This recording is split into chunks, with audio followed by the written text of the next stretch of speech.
out of the band. And that was his brother that was killed, right? Yeah. I forgot whether it was his son or his brother, but now I remember it was his brother because I gave him a pretty good check to get that thing built. Yeah, it's very nice of you. Yeah. That's a good way to honor. Huh? That was a nice way to honor Yeah, right. them. Good guy. Okay. Can you think back to Tori Usi where you were around that time of that big battle? Yeah, I mean, it's where we were. It was very quiet. That's all I remember until he stepped on the mine. Who were you with? Wilson Ware. Tell me a little bit. He was S2 intelligence, and I was S3 operations. And the war wasn't over, but you could sense it. It was not as gory as it had turned out to be earlier. And I went into New York and met his mother after he got out of the hospital at Atlantic City. He's a good guy. He's made his own Christmas cards, and they were beautiful. He's a very talented guy. He's a good artist. Yeah, yeah, Nice right. artist. Tell me a little bit about that's your ice maker working. Is that thing working? I hope so. Nice.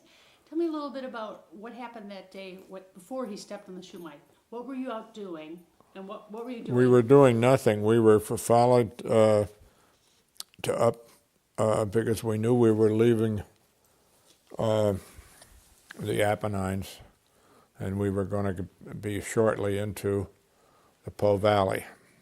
And then we were waiting for further orders because we got there, and there was one of the main roads of Italy it went through from, I'm trying to remember the two places it went through, and I couldn't, but if I had a road map. But anyway, we thought, we had a feeling that the war was throttling down, and because there was a farm there, and the woman was kneeling, or she was sleeping next to an animal, a cow or something. And we thought that was odd because the Germans had killed most of the cows or something like that. So I went to our doctor, who was a hell of a good gal, and I said, "Hey, Doc, can you go give her an aspirin or something? I mean, she's been very helpful, and we don't have anything to do with this thing. The Germans had gone, and she's trying to get her home back again, and she's up there against, and she's lucky because she's got one head of cattle." So he went and gave her a shot or something and some kind of a thing, and the next day she was much better.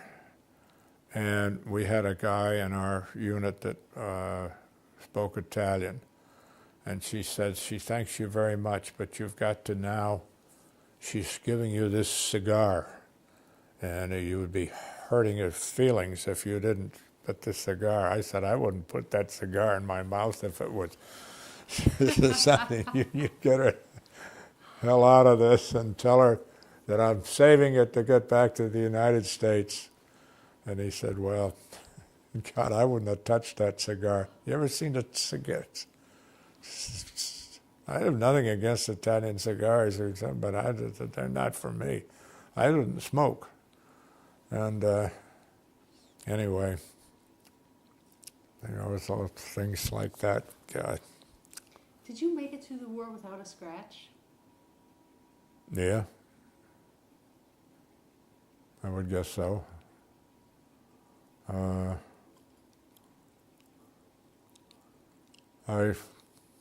Like that, well, at least I got Wilson out of the minefield, and I was hoping then, and I have no thing, I was praying like mad.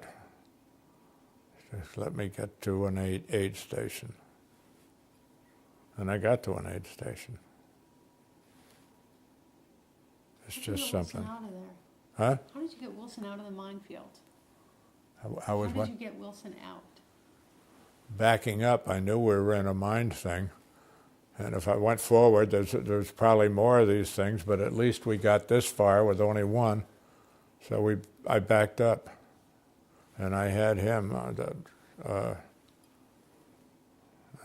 there wouldn't be anything left to him.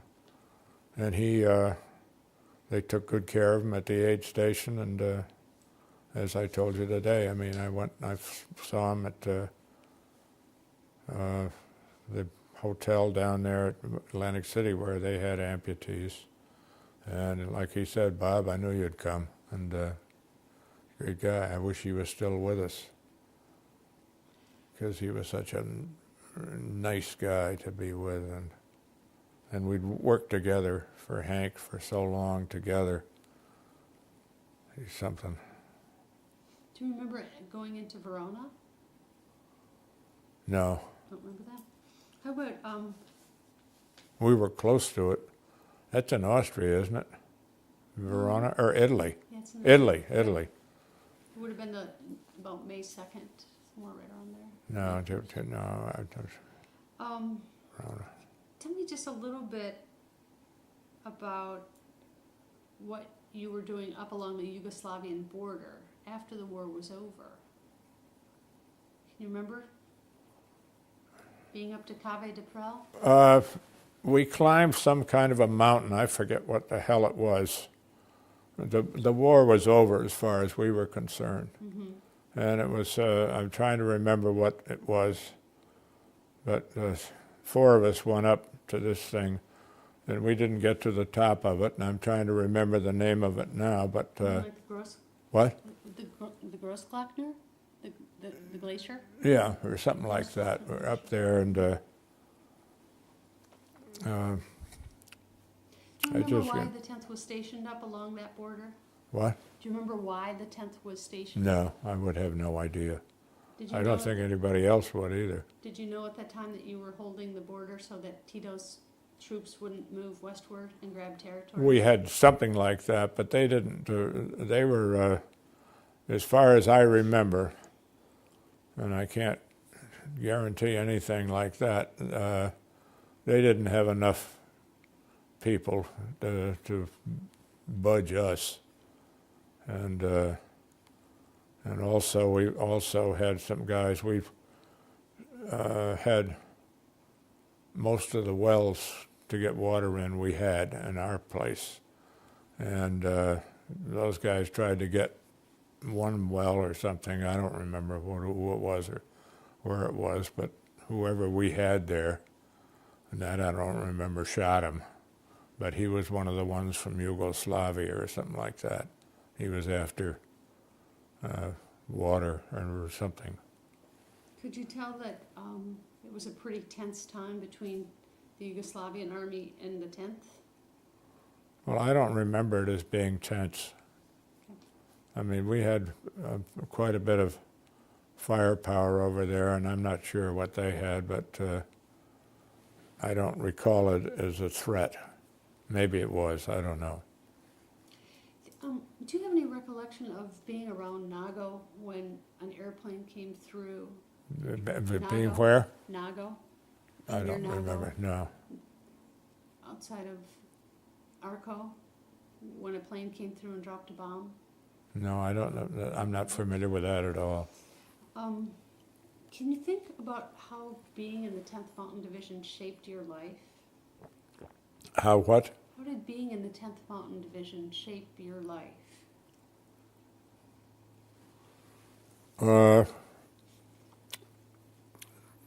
Well, I guess I don't want to be trite about it, but at least I figured I was going to live.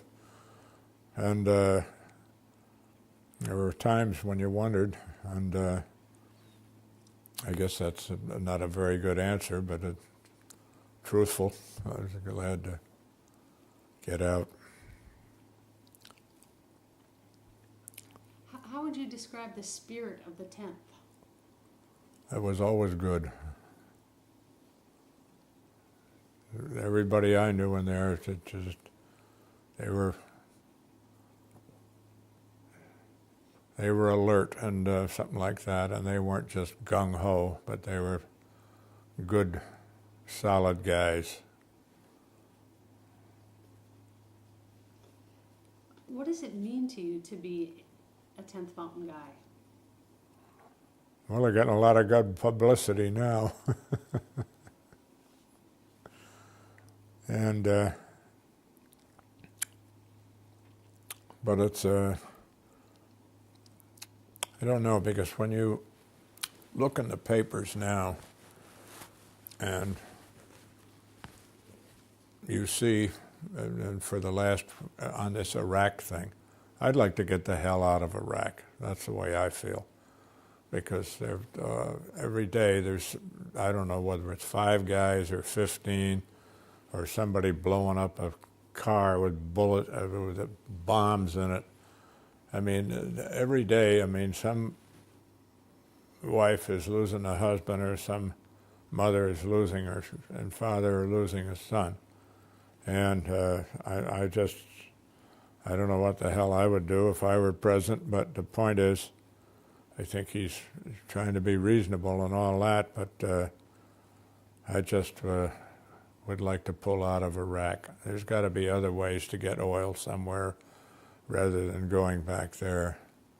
And the people that we send over there, this army, I mean, where they are is completely different than anything we had in Italy. We had green trees or something. They're there, and we also knew who we were fighting, Germans. And we knew what they looked like. These guys, they don't know who the hell they're supposed to be killing over there now, at least based on what I read in the papers. And I don't really, I'd just like to see us out of there. Something like that. And I remember at Mountain Lake when they wanted people to talk about experiences. There were 4 of us from the infantry, and there were 4 from the Air Force. And the Air Force had no objection to it. And I would agree with them. They came out of Italy and went to Regensburg and Auschwitz, where the Germans had the, you know, the roller bearing things. But none of us in the infantry, we decided we weren't going to talk. And I've always agreed on that, and they have too. Everybody's in a beautiful room, having a drink and like that, and if I'd have been one of them, I wouldn't want to hear somebody what happened to him in the World War. I mean, it's just one of those things. Well, the better people understand war, maybe the more likely we'll be to prevent it. Yeah. That's my thought. Yeah. Because a lot of people Good have for to you. learn by putting their hand on the stove. Yeah. My thought is, if you can learn enough about it, maybe you can prevent it. Yeah. Would be my hope. Can you think of anything else we missed that you will? No, this has been very interesting to me, and you're doing a great job, I think, for history and that. And I think the way you've done it has been first class. And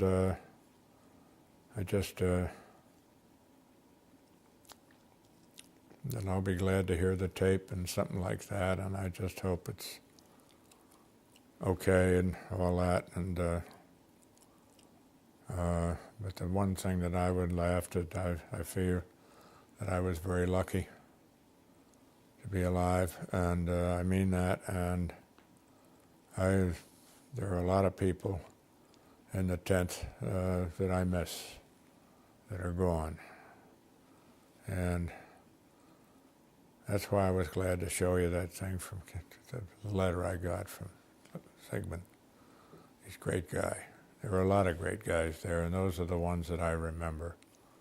I don't really remember anybody that I didn't like. I mean, it's a difference of opinion. Sure, you get them, but it's. I think what you're doing is first rate, and there'll probably be this on store at the library at Denver. Yeah. Actually, and we also always make copies for kids, Yeah, so that your kids will Well, always have a copy. you've done a great job. Yeah, yeah. You gonna stop? You Yeah. got